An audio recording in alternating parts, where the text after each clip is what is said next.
Testing, testing. Hello, Internet. I am here again. I didn't really want to make a video this week, so I'm probably just going to ramble a bit here.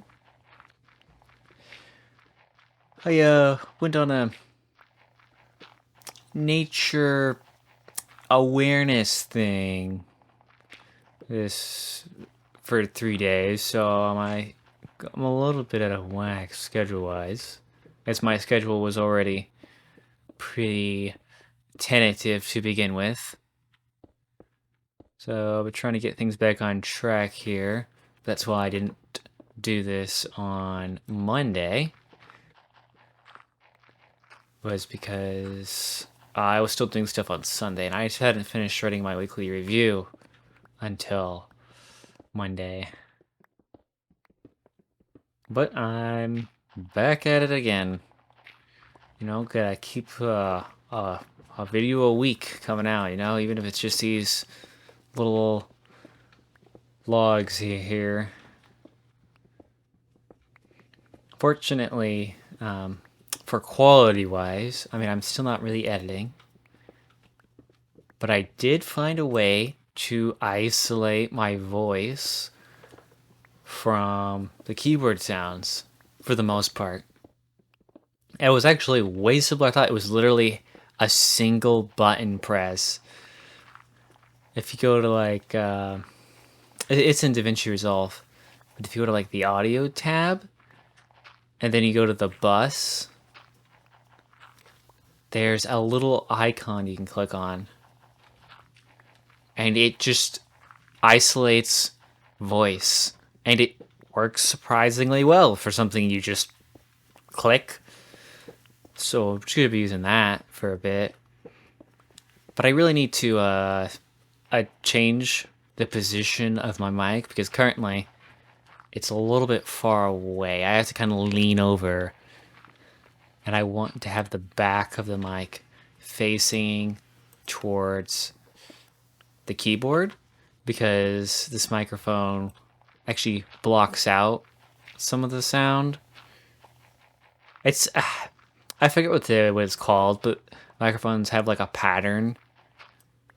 But anyways, I don't really understand exactly how it works, but I know that if I face the back of my microphone towards whatever is making the noise that I don't want, it'll help to block some of that out.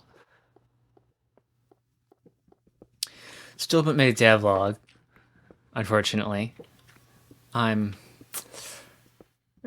Well, I guess I won't say I'm working on it, but I do need to do it. I've been thinking about it. I've been doing plenty of that.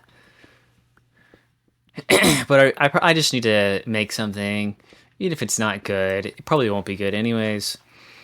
But I need to get something out there so that I'm not just making these little logs. And this is actually the first log that I've done on this second channel here, ScriptlessWeek, which I'm realizing now is kind of a verbose name. I may end up shortening that at some point. We'll just leave it as ScriptlessWeek. Yeah.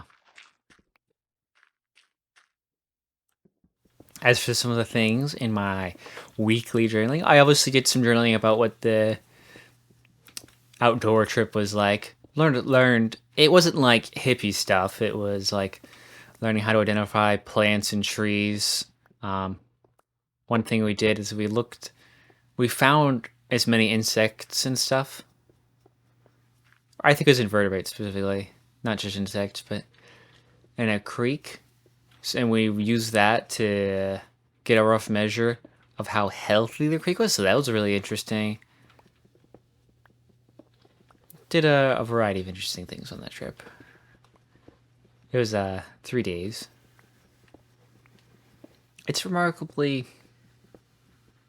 I mean, I've gone camping before, but I'm always reminded how peaceful camping is. When you're actually out there, the packing sucks. Fortunately, made sure on this trip that tried to keep everything as simple as needed, you know. Not have too many extra things so that it wasn't too annoying to pack or to pack up later when we had to leave. So it didn't end up being too bad. I would say that the most interesting thing that I learned from that experience was more of a mindset thing. And that's one of the things I taught was doing some basic sketching as like a form of journaling. And I had never thought of sketching as being a form of simply journaling. Like whenever I've tried to do art, I've always had like this expectation that it has to look a certain way, that I'm like trying to achieve a particular goal. But if I am to look at it in the sense that all I'm doing is journaling what it is that I'm thinking or seeing, then there isn't really a wrong way to do it.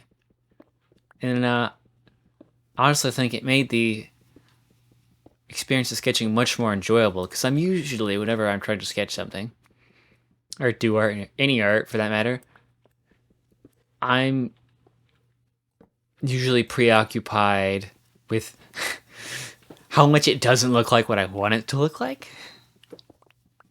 But treating it as just as like a form of journaling, it really makes a difference. I was surprised that just that simple like shift in mindset was able to make it so much more enjoyable because it doesn't, like I said, it doesn't need to be good anymore. It's literally just to express an idea or something that you found.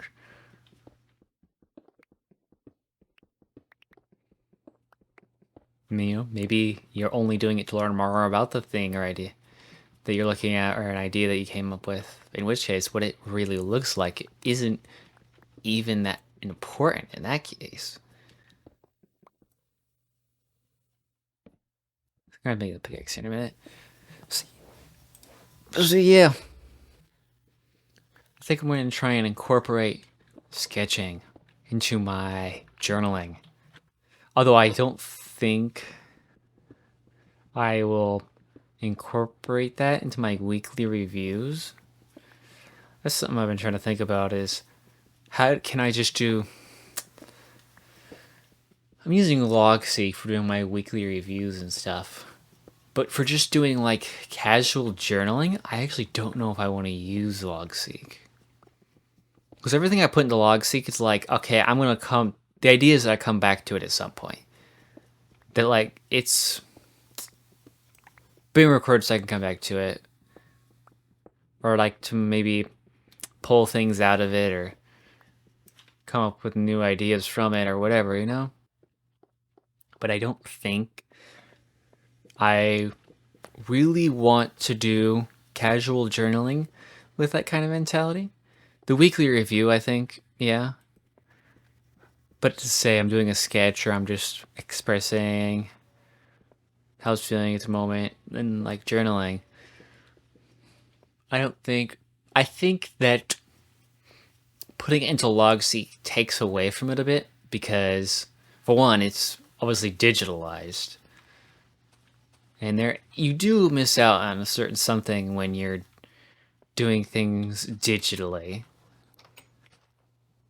There's more distractions.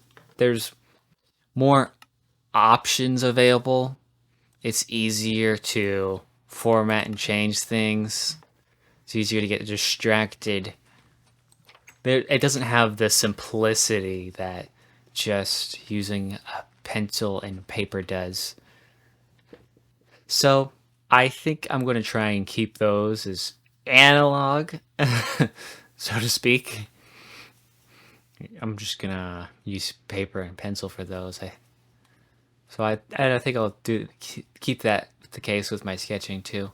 Perhaps if I sketch out something really interesting or I journal something at it's like, okay, I want to come back to this at some point, I might scan it in with a printer or something. I think that'd be good. Yeah. Oh, I forgot.